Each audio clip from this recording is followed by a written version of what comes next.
अस्सलामुअलैकुम व्यूवर्स, आप देख रहे हैं इस्लाम फेम चैनल। तो व्यूवर्स, 5 क्लास की इस्लामियात की बुक का चैप्टर नंबर 3 ज़कात, उसकी एक्सरसाइज में से सवाल नंबर 4 के बारे में हम डिस्कस करेंगे। सवाल नंबर 4 है मुफस्सल जवाब दें। उसमें से पहला सवाल है ज़कात की फर्जियत और अहमियत पर तफसीली नोट लिखें। तो इसमें दो चीजें आ जाती हैं, एक ज़कात की फर्जियत है और दूसरा ज़कात की अहमियत है। तो अब सबसे पहले हम ऊपर पॉइंट लिखेंगे ज़कात की फर्जियत, और उस पॉइंट के अंदर हम यहां से स्टार्ट करेंगे। पेज नंबर 20 पर है, ज़कात हलाल माल पर फर्ज है और इसका मकसद जरूरतमंद लोगों की मदद करना होता है।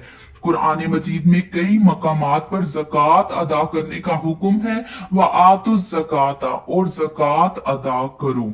इसके बाद दूसरा पॉइंट हम लिखेंगे ज़कात की अहमियत, और ज़कात की अहमियत में हम सफा नंबर 21 से शुरू करेंगे।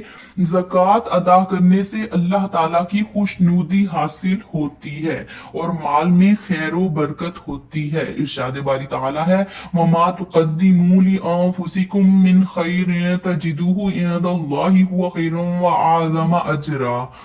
तर्जुमा, और जो कुछ तुम अपने लिए भलाई में से आगे भेजोगे उसे अल्लाह के यहाँ पाओगे, वही बेहतर और अजर में बहुत ज्यादा है।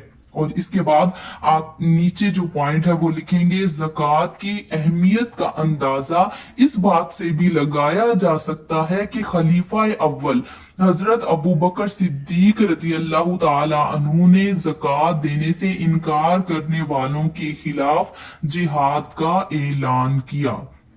इसके बाद आप ये वाली डेढ़ लाइन लिख देंगे। और अगर आप इसको और ज्यादा तफसीली करना चाहते हैं तो ज़कात अदा ना करने वालों के लिए वईद, ये जो पॉइंट है, ये आयत का तर्जुमा भी आप बीच में शामिल कर सकते हैं। ये भी इसके अंदर आ सकता है अगर आप इसको थोड़ा सा और लेंथी करना चाहते हैं।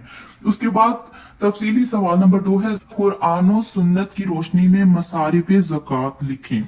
तो इसका जवाब सफा नंबर 21 पर है। मसारिफ ज़कात पॉइंट है, ज़कात का माल या रकम जिन लोगों या कामों पर खर्च की जाती है उन्हें मसारिफ कहते हैं, जिनकी तफसील कुरान मजीद में भी बयान कर दी गई है।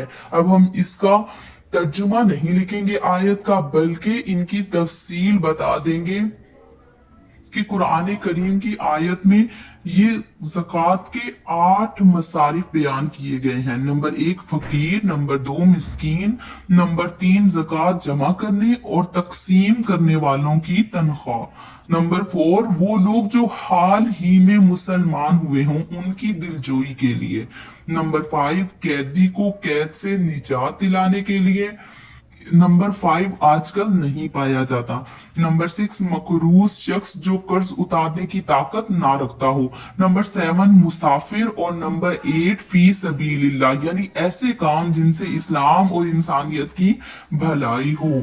ये मसारिफ ज़कात कुरान में भी और अहादीस में भी बयान किए गए हैं। और आप इसको लिखने का तरीका कुछ इस तरह से भी कर सकते हैं, कुरान और सुन्नत की रोशनी में मसारिफ ज़कात ये हैं, और उसके बाद आप इनके नाम लिख सकते हैं, फकीर, मिस्कीन, ज़कात जमा करने और तकसीम करने वालों की किस्म, इसी तरह से आखिर तक फी सबीलिल्लाह, यानी ऐसे काम जिनसे इस्लाम और इंसानियत की भलाई हो। इसके बाद आगे दी गई हैं सरगर्मियां बराए तुलबा। नंबर 1 तमाम मसारिफ ज़कात का चार्ट बनाकर कमरा जमात में आवेजा करें, यानी लटकाएं। और नंबर 2 हाँ या ना में जवाब दें और अपना जायजा लें। तो आइए चलिए हम जायजा लेते हैं। नंबर 1 है, क्या आप ऐसे गरीब शख्स को जानते हैं जो ज़कात का मुस्तहक है? तो हमें इस चैप्टर से पता चला कि गरीब शख्स वो है कि जिसके पास 52.5 तोला चांदी के बराबर कीमत ना हो, जिसके पास 7.5 तोला सोना या फिर 52.5 तोला चांदी ना हो या फिर इसके बराबर कीमत ना हो। नंबर 2, क्या आपके घर वाले ज़कात देते हैं? इसके आगे हम लिखेंगे हाँ में टिक लगाएंगे कि जी हमारे घर वाले ज़कात देते हैं। क्या आपके घर वाले सिर्फ रमजान में ज़कात देते हैं? तो ये इसके लिए थोड़ा सा समझ लें कि ज़कात सिर्फ रमजान में नहीं दी जाती है, बल्कि ज़कात के लिए हमने चैप्टर में पढ़ा कि जिसके पास निसाब जमा हो जाए, यानी जिसके पास 7.5 तोला सोना या फिर 52.5 तोला चांदी की रकम आ जाए या इससे ज्यादा हो, और फिर उस पर 1 साल पूरा गुजर जाए तो उस पर ज़कात फर्ज हो जाती है। फिर चाहे रमजान हो या ना हो, हमें ज़कात देनी है, वो हम पर फर्ज है। उसके बाद है, क्या आपके घर वाले ज़कात के अलावा सदकात देते हैं? जी हाँ, हमारे घर वाले ज़कात जो फर्ज है वो देते हैं, उसके अलावा भी सदका खैरात वगैरह देते हैं जो कि नफली इबादत है। उसके बाद है, क्या आप जरूरतमंदों की माली इमदाद करते हैं?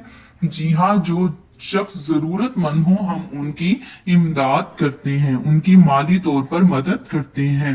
उसके बाद सरगर्मी में आ जाती है, तीसरी सरगर्मी है, तलबा पर ज़कात फर्ज नहीं होती, लेकिन आप अपना जेब खर्च जमा करके किसी जरूरतमंद साथी की मदद कर सकते हैं। अपनी पुरानी किताबें ऐसे बच्चों को देकर उनकी मदद कर सकते हैं जो पैसों से किताबें नहीं खरीद सकते। नंबर 3, ऐसी चीजें जिनकी आपको जरूरत ना हो वो किसी हाजतमंद को देकर उसकी मदद कर सकते हैं। अपनी ऐसी चीजों की फहरिस्त बनाएं जो अच्छी हालत में है मगर आपको उनकी जरूरत नहीं है। सोचें कि ये चीजें किन लोगों को फायदा पहुंचा सकती हैं। ऐसा नहीं है कि हम ये चीजें किसी को भी दे दें या अपनी फ्रेंड्स जो हों उनको दें जिनको जरूरत नहीं है, बल्कि उनको देखें कि जिनको इन चीजों की जरूरत है, और जो ये चीजें नहीं खरीद सकते तो हमें उनको ये चीजें देनी चाहिए। तो ये था हमारा ज़कात का चैप्टर जो कि कंप्लीट हो चुका है। अगर इसमें से किसी चीज की आपको समझ नहीं आई तो कमेंट सेक्शन में आप कमेंट करके पूछ सकते हैं। इसके साथ अल्लाह हाफिज, मिलते हैं नेक्स्ट वीडियो में।